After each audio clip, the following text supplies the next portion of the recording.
Bakit kung ganito ang pamantayan natin, edi buksan na natin lahat ng bank records natin. Lahat na. Tayong lahat ay buksan na natin. Lahat. Para mapakita sa taong bayan na wala tayong kinikilingan dito. Umiyak po sila dyan mga kababayan sa banat ni Senator Ruben na lahat ng mga bank records or tax record ay buksan na. Takot na ang mga krokodilos mga kababayan. Dahil pag naglipat po ang panahon at presidente na si BP Inday, gagamitin po ito mga kababayan. Pag naging presidents po ito na basta na lang po nilang buksan, naku po, makikita na po natin kung saan napunta yung mga mali-malitang pera ng mga kanahan. Panoorin natin mga kababayan. Ang di-discuss sa inyo, kasama din po yung 10K, kasama po yung nangyayari, yung mga political prisoners na nangyayari, and why it's so illogical that I will fight for the truth and for the Blue Ribbon hearing, tapos meron pala kaming problema sa sarili naming bakuran. So, sa mga taga-SEA Games, or most of you are volunteers, you did a great job, pasensya na kayo kung nadadamay kayo. Sa mga taga-Tagig, sa mga lumaban para mapaganda Tagig, wala nang baha sa Tagig ngayon, konting ulan. All over the Philippines, all over Metro Manila, baha-baha na. Pero sa atin, awa ng Diyos, maayos. Pero tayo ang iimbestigahan nila. Meron daw Diskaya projects, meron din po sa Baguio City, meron din sa Pasig, sa buong Metro Manila.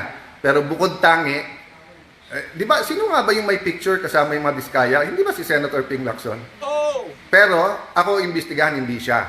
But we welcome the Blue Ribbon Committee, especially if it's led by Senator Kiko Pangilinan, kasi hindi naman siya senator nung 22 to 25. Unlike Senator Ping, hindi nga siya senator, pero may magwi-witness tungkol dun sa perang nakuha at tungkol sa eleksyon. Paktay ka diha, Lacson, may magwi-witness pala sa'yo tungkol doon sa nakuhang pera at tungkol doon sa eleksyon. Hay, sino kaya ito mga kababayan? Si Senator Erwin naman, kasi 3-in-1 o 4-in-1 siya. Yung mga nag-donate sa kanya na contractor, yung contractor nila dun sa party list nila, tapos yung sa bibig niya mismo nanggagaling yung bentahan ng project. So marami po, marami. So hindi pwedeng yung dalawa ang mag-lead ng investigasyon kasi kasama din sila.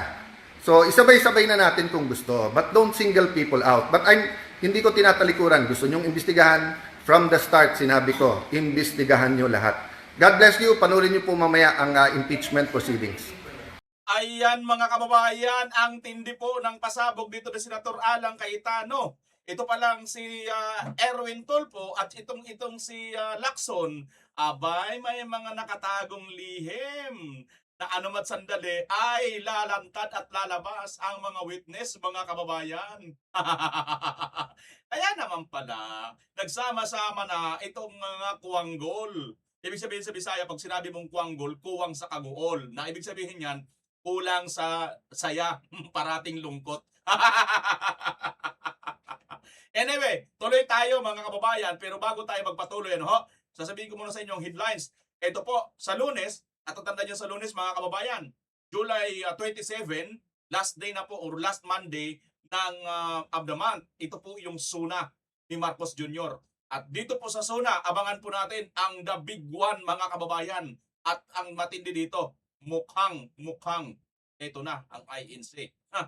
Hindi kaya manggugulat na naman mga kababayan or darating sila sa the big one na yan. Abangan natin yan at UPI all over the Philippines. Nako, eto na mga kababayan ang ating pinakakaabangan. Ayan po ang ating pag-uusapan ngayon, ang pagkabutata ni Tulfo, hindi umubra dito kay Senator Ruben Padilla. Ano po mga kababayan? At ang lahat ng detalyeng ito ay mapapanood po natin kung papatapusin niyo po ang video ito. Samantala, nagpapasalamat muna ako sa mga nagla-like, nag-share sa ating mga video. At kung bago ka lang kabayan na nakarating dito ngayon, nakikisuya ko sa iyo na pakisubscribe, pakipindot ang notification bell all dyan sa baba mga kababayan para lagi kang update. Wala namang pumbayad itong ating gagawin o aking tatanawin kung malaking utang na loob ito sa inyo kabayan kung inyong gagawin. Kung hindi naman, nasa sa inyo yan. Wala po tayong pagtatalo dyan. Okay? Punta na po tayo sa mga detalye ng ating pag-uusapan mga kababayan. Ito nga po itong hamon ni Senator Ruben Padilla ay wala po nitong nangahas. Mga kababayan? Wala pong nangahas. no? Na ikol ito, sige. Wala dito nagsabi na, sige, buksan natin. Kitang dito niyan ng mga kababayan, kitang-kita kung sino talaga ang may mga tinatago. Bakit kung ganito ang pamantayan natin, edi buksan na natin lahat ng bank records natin? Lahat na. Tayong lahat ay buksan na natin, lahat. Para mapakita sa taong bayan na wala tayong kinikilingan dito. Ayan, yan yung mga banat ni Senator Robin Padilla na hindi po kinaya ng kanyang kapwa mga senador. Takot na buksan ang kanilang mga bank record. Isama mo na lalo na si BBM at isama mo rin si Lisa, mga kababayan. Okay? Ang problema, pag hindi isama, hindi po pwede. Dapat isama ninyo yan. Okay, mga kababayan? Kaya nga si BBM dito, takot na. Pakipanoorin nyo po paano si BBM takot na takot. Nangangamba raw si Pangulong Bongbong Marcos sa posibilidad na maging presidente si VP Sara Duterte. At live po mula sa Malacanang, nangangamba raw si Pangulong Bongbong Marcos sa posibilidad na maging presidente si VP Sara Duterte. Talagang dapat kang mangamba. Kasi sabi ni VP Inday Sara, hindi po pwedeng walang managot. At ikaw mismo nakita mo, marami ang mga ghost projects at mga depektibong mga flood control projects at mga perang nawala. Tandaan niyo mga kababayan, sino na rito ang nakapanood nung nakaraan? Pinakita po natin ang PhilHealth, ang gold reserve ng Pilipinas, ang Maharlika Investment Fund, ang Bank ba yun? Yung PDIC. Ang dami mga pera mga kababayan na dapat hahanapin dito, bilyon-bilyon hanggang trilyon na pong mga pera na ito na wala pong accountability at hindi po ito alam ng taong bayan. At ang matindi pa rito, 14 billion ang kanyang confidential fund. Wala pong nagtanong dito. Samantalang kay BP Inday, 125 million lamang. Ito ngayon, ini-impeach siya. Okay? Kaya dapat ka lang talaga matakot dahil ngayon mga kababayan, sa lahat po ng mga survey, lumalabas po si BP Inday. Si BP Inday po ngayon ang mga kababayan, mataas ang sa survey, no? May mga bagong survey mga kababayan na si BP Inday po ang pinakamataas, no? Kaya hindi na po nila mapipigilan. Ayun, no? VP Sara frontrunner sa 2028 presidential race. Nangunguna si Vice President Sara Duterte sa mga posibleng kandidato sa 2028 presidential race. Batay sa Pulse Asia Survey na isinagawa noong February 27 hanggang March 2, 2026. Sa head-to-head match-up laban kay dating Vice President Leni Robredo, nakakuha si Duterte ng 51% voters preference. Samantala sa listahan ng 6 na posibleng kandidato, nangunguna pa rin si VP Sara sa may 43% na suporta. Ayan po mga kababayan, no? Si Vice President Inday Sara pa rin ang mas mataas sa pinakalahat sa lahat po. Ayan, no? 51% si VP Sara Duterte, no? Si VP Sara pa rin ang pinakamataas sa lahat mga kababayan. Saan ito NCR 41%. Lamang si Lini 42%. Sa bagay marami po ditong mga kabataan na mga MPA, di ba? Mga aktivista. Saan ito? BL. Saan ba ang BL? Bicol Region? Lalamang talaga niya si Lini kasi taga dyan eh. Base, 67%. Ayan na si VP Sara. Mindanao, 93%. Kita nyo naman, no? Mga kababayan, no?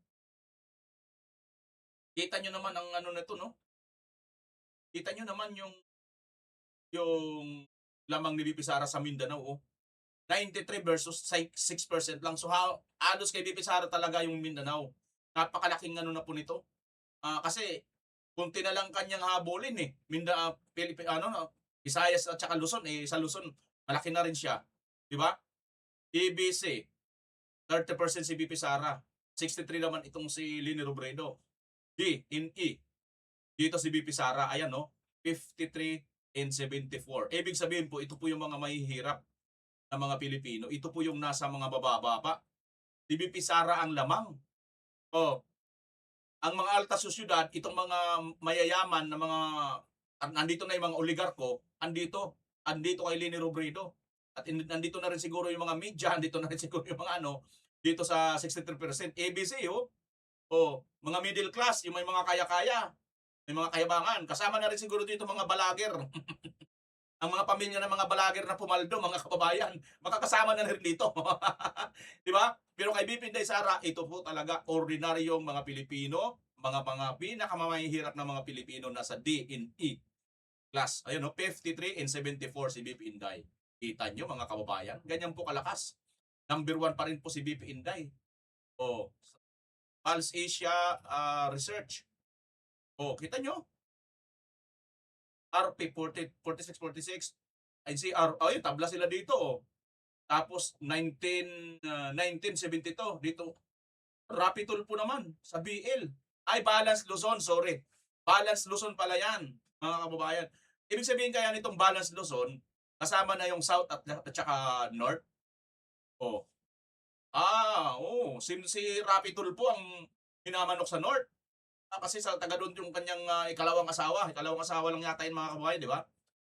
Visayas, ayan. BP Inday pa rin, 64. Mindanao, 90. Ayan, BP Sara, ganun din si Tulpo, Si Tulpo na sinasabi nilang malakas sa mga masa, ayan, 47, mas lamang pa si BP Inday, Dito nga sa pinakamahirap, si BP Inday pang pinakamataas, Ayan, mga kababayan, ito naman. Sino naman to? Leni Robredo din. Pare-parehas ang stance, mga kababayan, Yung EBC, hawak talaga nila, pero yung DNA, kay BP Inday Sara talaga yan. Ayan, Balance Luzon, ganun din.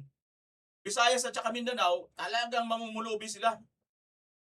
Di ba, mga kababayan? Ito pa ang isa. Sino naman ito? Leni Robredo din. Ganun din, yung E.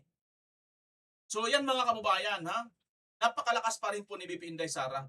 Kaya po si BBM, no wonder, natatakot po siya na maging presidente si BP Inday Sara. Kasi si BP Inday Sara, nagbanta na po na hindi po pwedeng walang managot dito sa nakausap mga kababayan. Okay?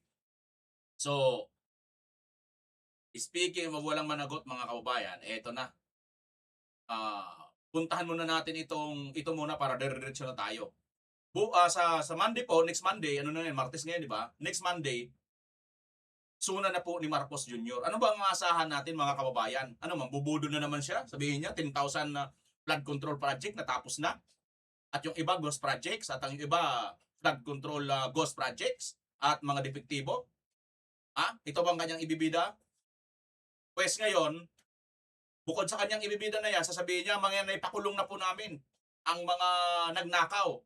Masasabi mo bang nagnakaw ng pera ng flood control itong si Congressman Mike Defensor at saka si Senator Marcolita para ipagmalaki mo sa suna mo? Pues ito ang katapat sa'yo, the big one ng INC, mga kababayan. Ayan po, hindi pa po ito kumpirmado. Nakita lang po natin itong dito sa post ng Isiminay News Channel. Puro baka mayroon lang po nag-contribute. Ito po, Pinoy Showbiz. Ayan po, Pinoy Showbiz. Ayan po, mga kababayan. Breaking. Hindi nyo kami mapipigilan. Powerful sect Iglesia ni Cristo to hold massive July 27 gathering on the same day as PBBM's SUNA.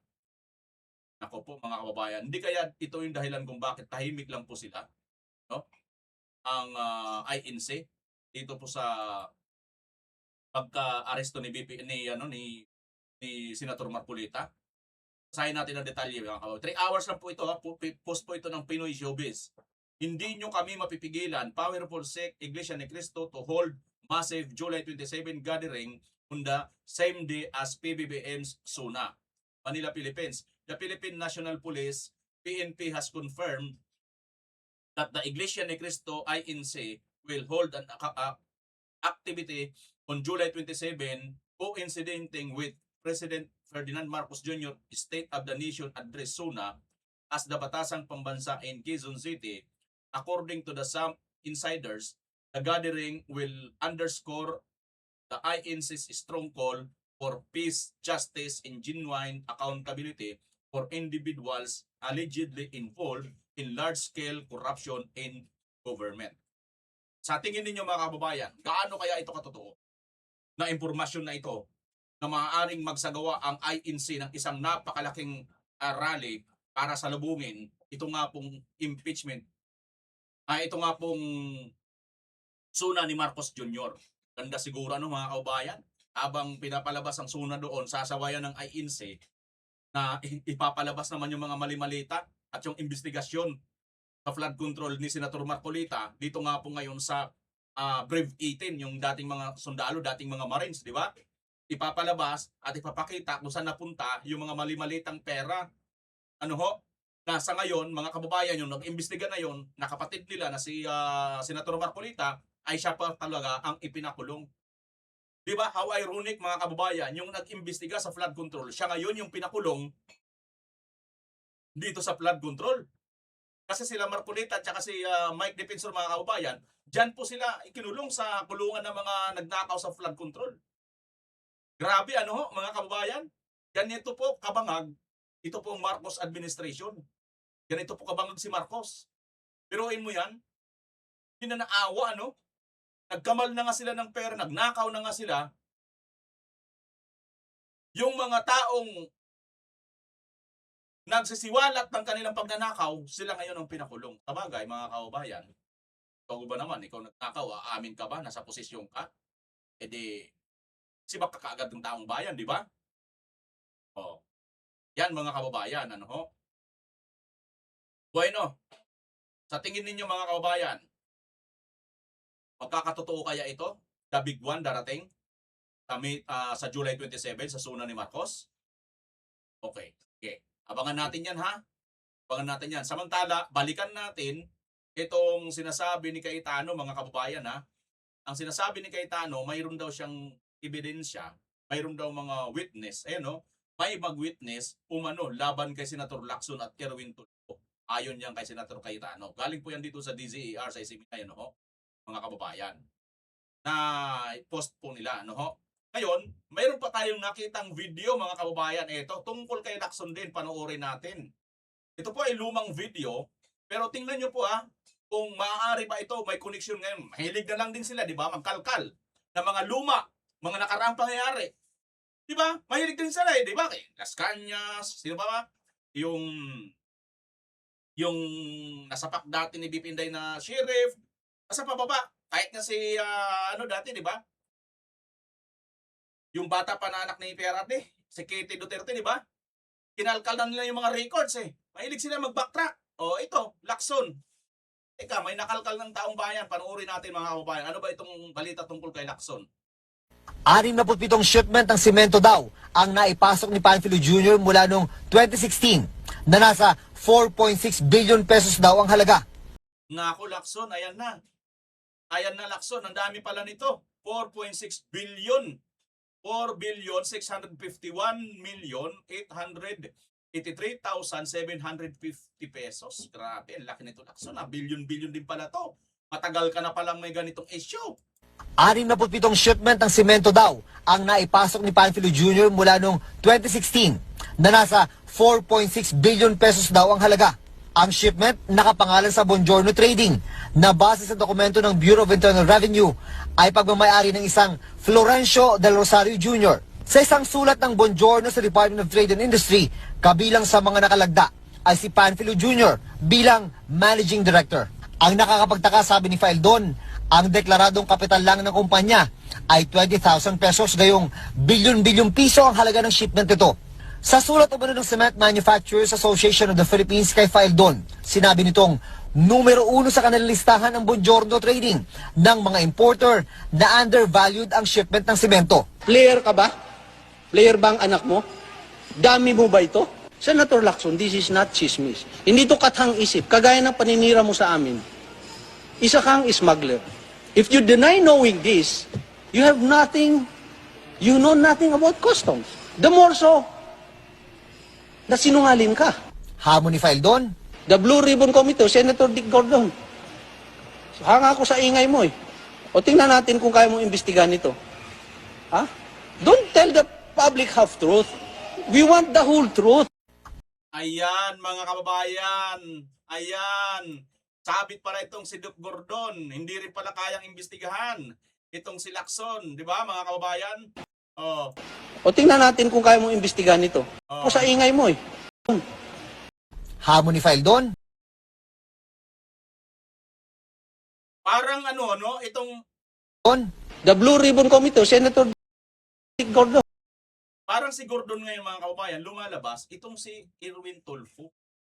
Hindi rin kaya mag-imbestiga mga kababayan kasi nga sasabit din yung kanilang mga kasamahan.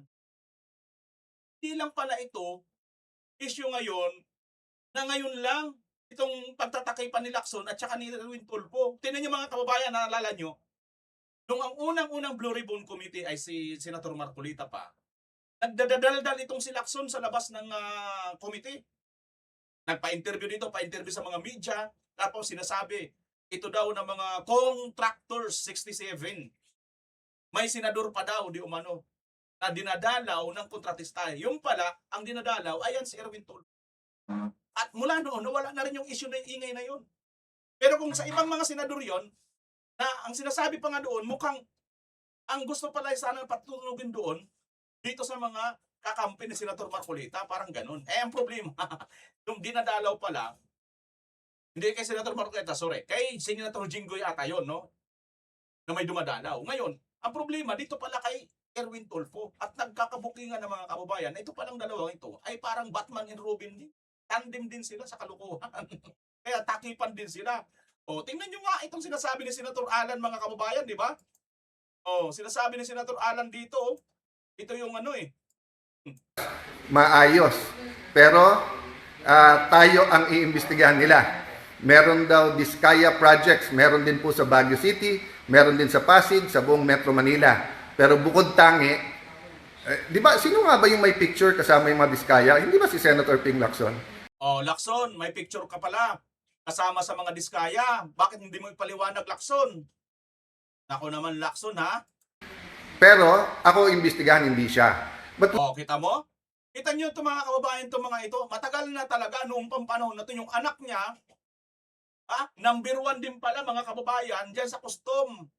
Ngayon senador siya nung mga panahon na yun. Imposible hindi niya alam. Yung kanya namang katandem si Gordon, hindi rin maimbestigahan. Bakit? Sasabit si Lacson. Ganito rin ngayon ang nangyayari. Itong si Tulfo, hindi rin niya pwedeng maimbestigahan ang Blue Ribbon Flood Control kasi nga sasabit si Lacson at sasabit din si Tulfo. Anak ng titing talaga, oh. we welcome the Blue Ribbon Committee, especially if it's led by Senator Kiko Pangilinan kasi hindi naman siya senator nung 22 to 25. Unlike Senator Ping, hindi nga siya senator pero may magwi-witness tungkol dun sa perang nakuha at tungkol sa eleksyon. Si Senator Erwin naman, kasi 3-in-1 o 4-in-1 siya. Yung mga nag-donate sa kanya na contractor, yung contractor nila dun sa party list nila, tapos yung sa bibig niya mismo nang gagaling yung bentahan ng project. So marami po, marami. So hindi pwedeng yung dalawa ang mag-lead ng investigasyon kasi kasama din sila. Yun. Hindi sila po pwedeng mag-lead na dalawa dahil pareha sila kasama, mga kababayan. Ayon dito kay Senator Cayetano. Kaya naman pala, galit na galit itong mga ito kay Senator Cayetano. Kasi nga, booking na booking po sila ni Senator Cayetano. Kaya naman pala mga kababayan, ganun din ang ginagawa nila kay Senator Marcolita. Kasi nga, nabubuking sila. So isabay-sabay na natin kung gusto, but don't single people out. But hindi ko tinatalikuran. Gusto nyong imbestigahan, from the start sinabi ko, imbestigahan nyo lahat. God bless you. Panurin nyo po mamaya ang Ayan na mga kababayan. Ako, sang-ayon ako sa sinasabi ni Senator Cayetano na ang mag-lead na lang sa Blue Ribbon si Kiko Pangilinan. Kasi hindi naman siya kasama, mukhang wala naman po siyang nababanggit. Although nakita lang sila ni Xiaowe doon sa picture nung pero nilinaw naman na mukhang hindi yata sila kasama. No? Mukhang nagpasalamat lang yata. Pero just the same, ibig lang sabihin, papatunay lang na may mga connection kayo doon kay Saldico. Diba mga kababayan? Kasi bakit kayo nakuhanan ng picture kung wala kayong importanteng pinuntahan doon? Ng titing naman, oo. Pero nilinaw ito ng mga, lalo na Atty. Libby Baligod, na wala naman daw. Hindi naman daw sila tumanggap ng mali. Kaya in fairness naman. Kaya ako para sa akin, sige, mas okay na kay Kiko Pangilinan. Total, hindi naman siya kasali, di ba? At hindi pa siya senador noon. At abogado rin siya. Kayo, kabayan, kung payag na kayo kay Pangilinan, ako kasi payag na ako eh. Kesa naman sa walang investigasyon, di ba? Panoorin na natin 'to mga kababayan na panat ni We waste here to defend ourselves, defend what we believe or what have you, is an injustice to the Vice President. Yung oras po na ito dapat ilaan natin sa pakikinig sa depensa ng Vice Presidente, sa mga akusasyon laban sa Vice Presidente, hindi po pagdidepensa sa mga sarili natin kung tayo inaakusahan ng kung anong mga ahensya, kung tayo po ay may mga kaso, may mga investigasyon. This is not the right forum, Mr. Presiding Officer, Mr. President, Senate President. This is not the right place. This court was established, was created, the impeachment court, for the Vice President and Vice President only. This should be her time. This should be her forum, not our forum here na ilabas natin ang saloobin natin, mga sagot natin sa mga akusasyon, mga kaso laban sa atin. And this is not also the time, Mr. President, Mr. Presiding Officer, na hanapin yung mga kasama nating nawawala, nakakulong, dapat po doon sa Senado natin, sa sesyon natin, and not here in this court, Mr. Presiding Officer, Mr. Senate President. We waste here today. Akala mo naman mga kababayan, siya mismo, hindi rin siya nag-waste ng time. Di ba yung kanyang pagrereklamo, pagtatantrum na ganito, ay waste of time din dito sa Senado. And speaking of waste of time, hoy, hindi ka ba nag-waste of time sa sarili mong komite? Wala kang iniimbestigahan? Gumagana ba ang Blue Ribbon Committee na pinamumunuan mo? Eh, mayroon naman talagang flood control corruption. Bakit ayaw mong gumalaw? Sa bagay, isa ka sa diniliberan, ilang mali-malita bang napunta sa'yo? Kaya takot na takot ka, di ba? At ngayon, magmamatapang ka. This is no. Akala mo naman, hudas na hudas mga kababayan, di ba? Alam niyo ba sa Biblia, may nakasulat sa Biblia, sinasabi, pagdating ni Judas, si Maria Magdalena, yung babae yata mga kababayan na Maria Magdalena, no? Ay yung pinakamamahaling pabango, binuhos doon sa paa ng Panginoong Hesukristo, tapos kinuskus ng kanyang buhok para malinis ang paa ng Panginoong Hesukristo. Abay, nang dumating si Judas, sabi ni Judas, bisin sana itong pabango na ito, napakamahal, binenta at yung napagbintahan, ipibigay sa mga mahihirap. Ganito yung style nito eh. Kala mo naman, nagmamalasakit ito kay Vice President Inday Sara Duterte. Pero ang totoo, mima lang. Now, ito. Nagpapatunay lang ito mga kababayan na wala po talaga itong alam sa batas at hindi nito alam ang trabaho ng isang senador. Bakit? Ang trabaho ng isang senador dapat makipagdebate. At isa pa, bilang isang hukom ngayon dyan, mahalaga ang kredibilidad. Sa bagay, wala naman pala pa kayong credibility. Kaya hindi sa inyo mahalaga. Diba? Diba? Ano bang kredibilidad na pwede mong ipagmalaki? Pangalan mo, Tulpo. Bindalo ka. Diba? Bindalo ito si Tulpo eh. Wala naman po itong dapat ipagmalaki. Nakakahiya. Piruin mo, isa kang mambabatas, kasama mo ang school bukol na 29 years na wala namang nagawang matino sa ating bansa, ano nga itulong? Wala. Walang nagbarka mga kababayan na naitulong itong matandang hukluban na nasa school bukol na kasama niya. Tapos, ito namang si Rimulya, na alam naman po natin na tutang-tuta ni Marcos mula pa nung umpisa mga kababayan hanggang ngayon, sang-ayon doon sa sinabi niya, we have to bend the law. Gago! Isa ka mambabatas, hindi mo alam. Talagang ito nagpapatunay mga kababayan na wala po talagang alam itong mga ito. Kasi biruin mo, bindalo, tas sinang-ayunan pa ni Boying. Para ano? Para sumang-ayon sa kanila. Anong aasahan naming credibility ninyo? Anong aasahan naming pagmamalasakit ninyo? Wala. Kasi nga, wala kayo talagang itikita moral. Wala kayo morality. Kaya wala kang karapatan magmangaral dyan kay Senator Rubin. Ito sagutin mo, sinasabi ni Senator Rubin sa'yo. Kaya mo ba sagutin to? Bakit kung ganito ang pamantayan natin, edi buksan na natin lahat ng bank records natin. Lahat na. Tayong lahat ay buksan na natin. Lahat. Para mapakita sa taong bayan na wala tayong kinikilingan dito. Hindi niya kaya yan, Senator Rubin. Kasi nga may kinikilingan niya si Tulpo. Sinong kinikilingan niya? Siyempre yung kabindalo niya. Siyempre kailangan niya talagang kilingan yun. Hindi po pwede kasi nga pagka hindi niya magbindalo, wala na. Pag diretso yung batas, na supposed to be diretso ang batas, hindi sila obra. Panoorin niyo mga Huwag kababayan. po nating gamitin ang impeachment court sa pagpapaliwanag o sa pagtasyon. Senator Judge Erwin Tulfo is concerned about the justice or injustice to Vice President Sara. That's good news. Regarding the way Hindi yun good news, Senator Alan. Isa yung bad news. Bakit? Isang demonyo nagpapakunwaring anghel ang datingan nitong si Bindalo Tulfo, mga kababayan. Yun po yun. Bad news pa rin po yan, Senator Alan. Sorry ha, pero opinion ko yung Senator Alan, nababad newsan ako doon eh. Kasi hindi po yung good eh. Dahil alam naman po natin, hindi naman po niya intensyon ang ipagmalasakit si VP Inday Sara. Ang intensyon po talaga nitong mga ito, pabilisin na lang para tapos na, kasi alam niyo na po mga kababayan, mayroon na silang judgment. Kita mo nga si Tulfo, di ba? Ay si Tutasin, nagbabrowse-browse na lang, hindi naman nakikinig sa proceedings. Oh. Kaya bad news po yan, hindi po yan angel, demon po yan. waste of time here, sabi ni Senator Joker Arroyo, it is useless to argue a legal point with a non-lawyer. When Senator Marcoleta brought that up here, nagkaroon ng commotion. Senator Miriam stood up here many times and said, kaya ka nga nagpo 4 years na law school at nagbabar. So let me give my own interpretation. The impeachment court is formed with lawyers and non-lawyers. And we interact, and it's for everyone, and we're equal. But if there's an engineer here or a doctor, and they talk about medical principles, I have to either study and argue on medical principles. Hindi ko pwedeng sabihin, hindi, ganito lang yan, logic lang yan, etc. Diba?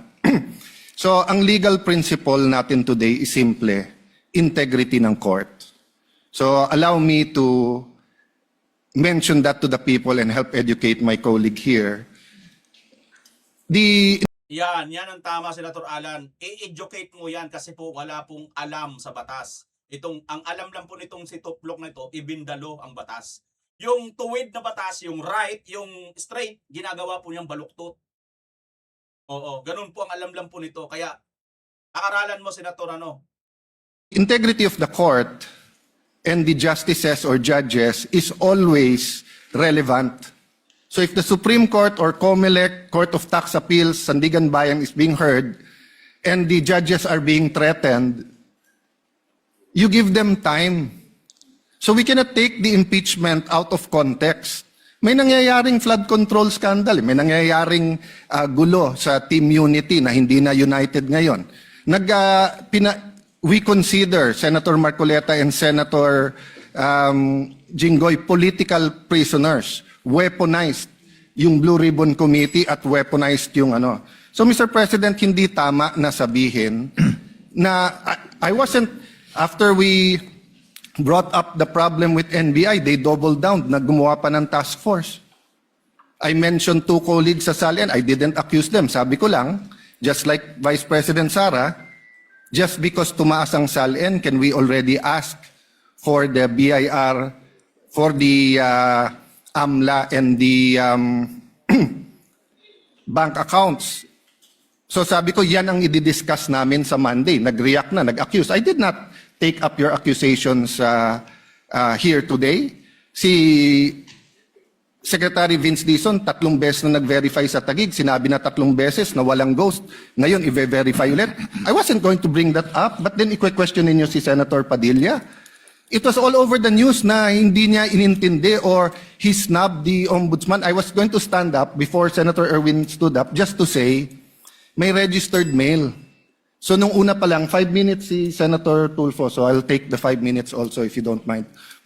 The gentleman may proceed and kindly be mindful of the time. Yes, I will now. So I'm just saying, Senator Padilla just stood up to say, sumusunod siya sa batas, tapos. Kaya humaba to, dahil nga, hindi importante ata dito yung integrity ng judge. Lastly, kaya sinabi kong it's useless to argue a legal point.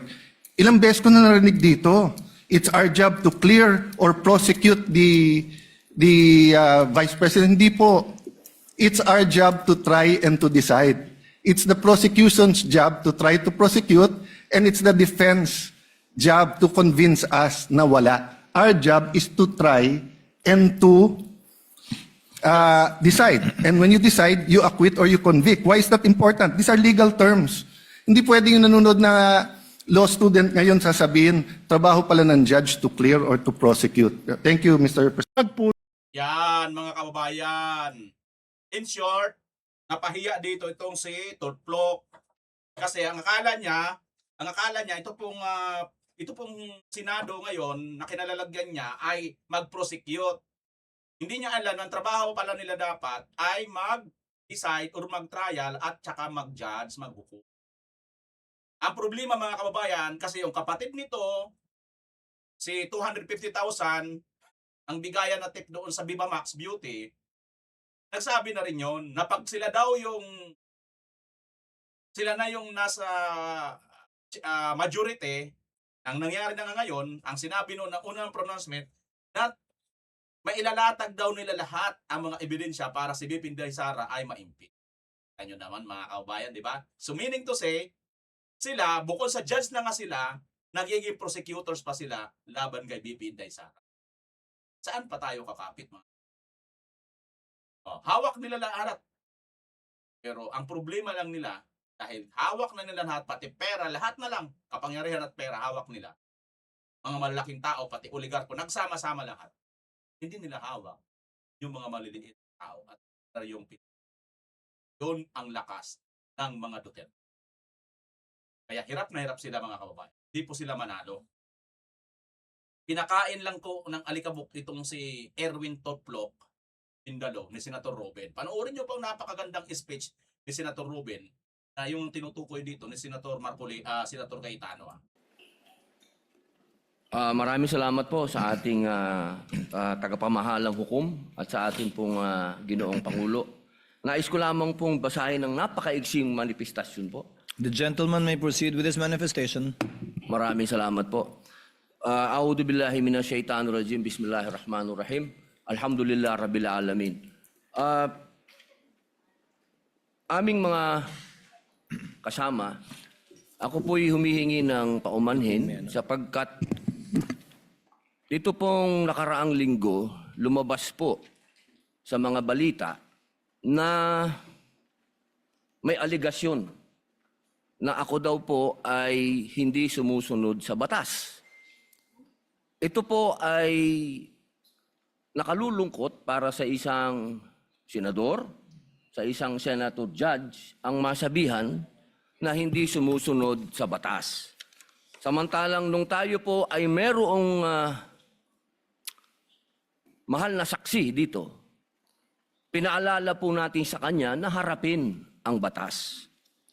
Noong nakaraang linggo, ang atin pong kaibigan na ombudsman, ang sinabi po ng mahal na ombudsman na ako daw po ay hindi sumunod sa kanilang pasabi na mag-file ng aking counter affidavit.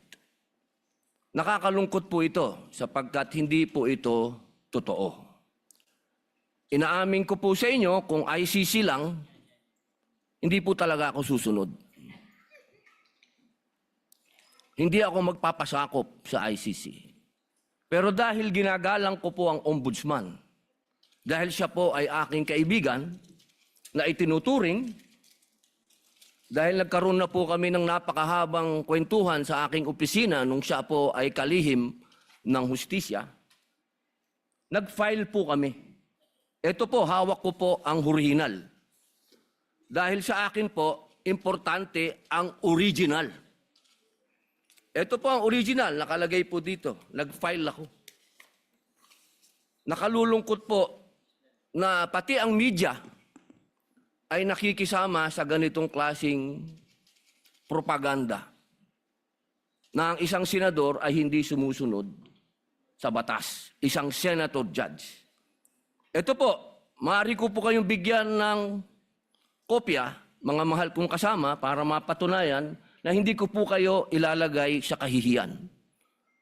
Ako po ay nag-submit ng aking counter affidavit. At ganun din po, humihiling din po ako sa aking mga kasama, lalong-lalo na po sa aking kaibigan, Ginoong Pangulo, na sa mga ganitong pagkakataon, hinihingi ko po na tulungan din po ninyo kami. Na maipaliwanag din po namin sa media na meron din po kaming mga pagkakataon na ipagtanggol din ang aming sarili at kami wag husgahang kagad na kami hindi sumusunod sa batas. Yun lamang po, Ginoong Pangulo at tagapangulong hukom. Maraming salamat. Senators Erwin Tulfo, Senator Judge Alan Cayetano, thereafter Senator Judge Tito Soto are recognized. What is your pleasure, Senator Judge Erwin Tulfo? Mr. Presiding Officer, Senate President, ladies and gentlemen. This impeachment court was established to try the Vice President of the Republic. Ang punto ko po rito, kasi napapansin ko po ilang Ayan na yan mga kababayan, yung kay Top Lock na yan, yan na yon yung mga kababayan. Yung nagwala-wala siya dito, pero wala naman pong selfie. Dahil wala naman pong kakwenta-kwenta ang kanyang inaangal. Nagpapakunwari lang po siyang angel kay BP Inday Sara, pero ang totoo, demonyo po mga kababayan dahil hindi pa nila gustong kumbaga parang naiinip na siguro ito mga kababayan kasi mayroon na silang mga mayroon na silang mga desisyon diyan, impeach talaga si BP Inday Sara, no? Ay nako talaga, oo. Kaya nagmamadali na siguro, sabi siguro may lakad pa kami. I-impeach na natin 'to, pirma na natin, bilisan na natin para ma-impeach na itong si BP Inday Sara mga kababayan. Pero bago tayo magpatuloy mga kababayan, umapila ko sa inyo ito, yung akin pong channel BMR POV dito po sa Facebook ay 2,000 followers na po mga kababayan. Baka naman sa mga hindi pa po nakapag-follow dyan, mga para pang back-upin din po natin yan, no? Duterte Principles po itong channel. Ito paminsan-minsan po nag-vlog po ako dito, no, mga kababayan, bukod dyan sa mga clips na may papakita namin. Dito kasi mabilisan mga kababayan, naiano ko na kaagad, naisishare ko na kaagad yung mukha niya, no? Ayan, no? Yan, no? 15,000 to 3,000. Mabilisan po dito mga kababayan, to sa akin, no? Ito, 47,000 mga kababayan, di ba? So, tungkol kay Senator Marcolita, abang-abang lang po tayo mga kababayan ha, kasi nga nagpaparami po muna ako eh. Pakishare nyo naman itong BMR POV para naman sa Facebook ha, yung mag-follow na po kayo mga kababayan, hindi po mo nakapag-follow dyan sa aking FB page ng VMR POV para madagdagan po ang ating mga followers, no? Yan, following. Wala po rin bayad yan ha mga kababayan. Pindutin mo lang yung like or follow. Wala kang babayaran dyan. Wala kang babayaran din dyan mga kababayan. So, yan po ang kagandahan dito sa ating ginagawa. So, mga kababayan, ayan. Naniniwala ba kayo dito kay Tulfo? Or mas magandang sabihin na talagang ito ay mga taktika lang nila. Either, kunwari, hindi nila gustong idili. Pero ang totoo, gusto nilang idili o kaya gusto nilang pabilisin. Bakit? Kasi nga, parang wala na talaga silang internet. Meron na pa silang hawak o attachment na laban dito kay Sara. At itong si Chis Escudero, bagamat nagiging fair, no? Ang problema lang, medyo mayroon din tayong fair sa kanya. Nakakatakot din kasi nga, alam mo naman, pag balimbing ka talaga, anytime pwede magbago. Pero isa lang po ang napapatunayan ng mga sambayan ng Pilipino natin lahat. Ang mga Pilipino po, lalo na mga ordinaryo, ay hindi po babago. Hindi po nagbabago ang desisyon. Si Vice President Inday Sara pa rin po ang gusto ng taong bayan. At yan, makikita po natin sa mga sorbi na ito. Wala pa pong sorbi na tumalo kay Vice President Inday Sara Duterte. Ka pa rin po ang number 1 hanggang makarating na po ng 2020. Kaya ito lang po. Pipilitin po nilang i-impeach, tanggalin si BP Inday Sara. Pag hindi man po nila matanggal at ma-impeach dito ngayon sa impeachment, kahit mga marites lang naman po ang mga ebidensya nila, hindi naman po mga witness talaga, mga false witnesses, false accusation, yung mga luma, at mga marami pong paglabag sa batas at due process, ang pas ng tax record, yung sa AMLAC, lahat po ito, mga kababayan, grave abuse of power. Bakit? Sila po ang nasa kapangyarihan ngayon. Pero tandaan po natin, hindi po forever yan. Andyan po yung senior, Marcos Senior. Bagamat napakatagal na nungkula sa ating bansa, natanggal at nasipak din po siya at napalayas po siya sa Malacanang. At naging hindi kaganda-ganda ang kanyang pagtatapos bilang presidente. Nangyari din kaya ito kay Marcos Senior, ay Junior, kayo po. Excuse me, sorry.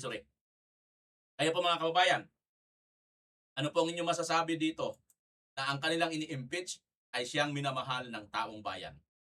Silang mga nagpapa-impeach ay ayaw sa kanila taong bayan. Mga kababayan, kung ano po ang inyong opinion, suggestion, komentaryo, paki-comment nyo po dyan sa baba sa comment section. At pag-uusapan po natin yan, si Bimar Channel, pansamantala magpapaalam. Bye-bye!